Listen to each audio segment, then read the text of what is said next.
Hi guys, good morning. Ayan guys, kain tayo. Nag-prepare ako ng hindi ano. Nag-prepare ako ng tinapay.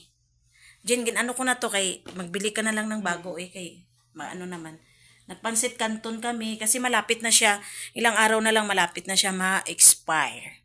Kaya ininit ko na lang siya. Sayang naman, mayroon pa kami isang ano doon.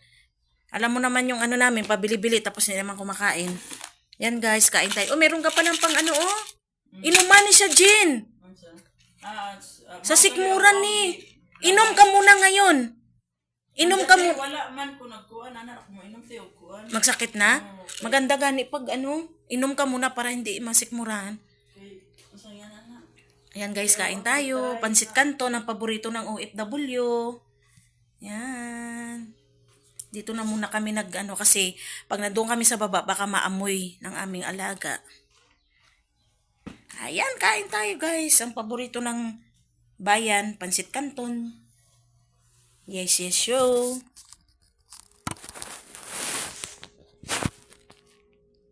Kain.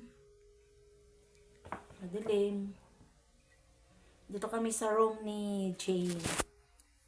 Ayan. Meron na kaming social, 'di ba? Mayaman na kami. Meron kaming tingnan mo naman ang aming upuan from Dubai. Isa-isa. Ayan, ang room ni Jane. Kaso madilim. Ayan, ang ganda, 'di ba? Mayaman, 'di ba? Happy birthday to you. Ayan, nilagay na namin. Ayan, na si Jane. Lamok, asan lamok? Dito sa Saudi may lamok din. Ayan, ano 'yun? Dili lang. Hindi ito lamok. Ayan.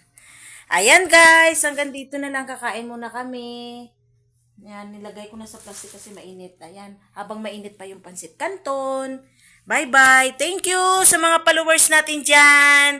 Go lang. Follow back. Thank you mga followers. Bye. God bless you all. Bye.